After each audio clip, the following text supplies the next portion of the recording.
Hola, bon dia. Bon dia, tinc aquest llibre per aquí i hi ha una frase que m'ha cridat l'atenció. Sí? La història és la relació d'uns fets que mai no haurien d'haver succeït. Això és de Stanislav Lem, que és un escriptor polonès, contemporani, que va escriure ciència-ficció, però era una manera de fer la crítica al sistema i a la societat. Bé, doncs, aquest és un llibre d'antihistòria. És la història que hagués pogut succeir si el rei Pere no hagués perdut la batalla de Muret en lloc de guanyar-la, que ho tenia tot a favor seu. En aquell llibre anterior ja vaig explicar com el rei Pere hagués pogut guanyar la batalla. Aquí és una crònica fidel de la croada contra els càtars, però la nit del 10 a l'11 de setembre de 1213, una metgessa, una dona experta en remeis i herbes, aconsegueix desbaratar el pla de Simó de Montfort i Domingo de Guzmán, que consistia en enviar una al·lota que estic passat la nit amb el rei Pere per tal d'afeblir-lo de manera que el dia següent no pogués combatre contra els croats de Simó de Montfort. Bé, i aquí explic quina casta de país hauria estat aquest. És una ucronia. Utopia significa utopos, fora del lloc físic. Ucronos, ucronia, és fora del temps que coneixem. És una realitat paral·lela. Aquesta paraula la va inventar un de per aquí prop, Jean-Jacques Renouvier, que va morir a Prada a final del 19, crec recordar que era. Fins i tot el Liceu de Prada és el Liceu Renouvier. Sí, espero que presentaré aquest llibre allà també durant la Universitat Catalana d'Estiu, ja veurem si és possible. La novel·la històrica és aquesta, hi ha un personatge imaginari que se mou dins uns ambients, uns fets reals. I aquí seguim aquesta tècnica, hi ha escenes reals, succeïts reals, la batalla de Lepanto, els almogàvers a Bizanci, per exemple, que passen amb els meus personatges per allà enmig involucrats però sense canviar cap fet. Hi ha d'altres completament imaginaris. Per exemple, una conversa entre Ramon Llull i Arnau de Vilanova a Montpeller, a la Universitat de Montpeller, o Ramon Llull i Roger Bacon, que se'n van allà a Colliure i fan un càlcul trigonomètric i estableixen la circumferència de la Terra, que era perfectament possible amb els instruments algebraics que es coneixien aleshores. A continuació, uns segles més tard, un navegant de Felanitx, un jueu de Felanitx, que nomia Cristòfol Colom, proposa a la Confederació Pireniana, que el somni que tenia el rei Pere era una confederació dels comtats al nord dels Pirineus i de la Corona d'Aragó.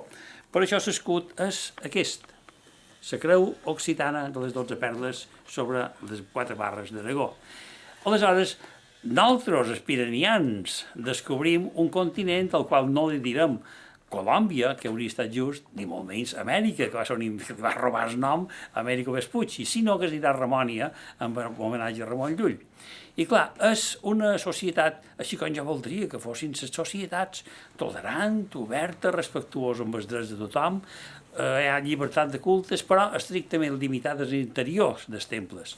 Tots els pobles tenen el temple de la Concòrdia, un lloc obert, aquí descriu com s'han de construir, on la gent cada hora baixa, s'asseuen junts a veure la posta de sol, o si no fa la posta de sol és igual, xerren... Una agora. Una mena, sí, però confortable, tancada. Ja es reciten poemes, els trobadors reciten, músics toquen alguna cosa, beuen infusions, parlen i se'n van asserenats a dormir cap a casa seva. Totes les ciutats tenen un temple de la Concòrdia. La catedral de Palma és un d'ells, no? Que és el temple de la Concòrdia aquest. De manera que és un lloc molt agradable. Ara, no tots són flors i violes, no. Simó de Montfort és obligat, després de la seva derrota en un combat singular a Muret, anar-se'n a passar 7 anys a Terra Santa amb tots els seus cavallers. A fi que s'esbravin les seves ganes de matar gent allà combatent sarraïns infidels, perquè deixin en pau la pobra gent d'aquí, no? Però ell fa jurar a tots els seus que faran, tant ells com els seus descendents, faran tot els possibles per destruir Pirènia. I aquí també hi ha una contrasocietat que es diuen ussetians, el símbol dels quals és aquest, una U i una S, la serp que surt de la terra, la flama que surt d'una copa, el líquid que surt d'un vas. Aquí aquests tenen la seu a la vall d'Ussat, que és on Hèrcules va estimar Pirena al segle XIII abans de Crist. Aleshores, sempre hi ha aquesta amenaça dels montfortians contra els ussetians, de manera que no tot és fàcil. A cada capítol, són capítols independents, hi haurà un enfrontament que ja veurem si poden resoldre o no. Vull dir que no tot és perfecte.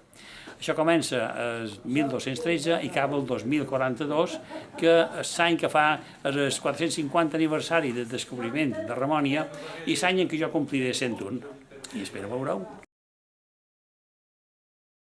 Però sí, ja serà una altra història. Ja el tinc pensat quin serà. Serà la continuació d'un llibre que va agradar bastant, que es diu El llaüt de Vela Negra, que passa al castell d'Alger. Aquest és bastant històric, tot ell és històric, amb uns personatges que s'hi belluguen sobre aquest rerefons real, però serà una continuació a Ciutadella, a Constantinoble, a Malta. Bé, ja el tinc aquí.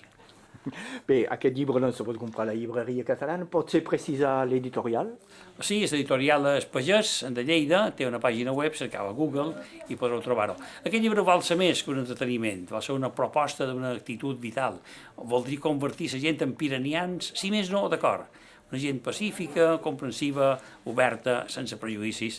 M'agradaria que hi hagués molts de piranians. Jo estic provant de convertir-me en un d'ells, a veure si en tenim molt més. Bé, moltes gràcies. A vosaltres.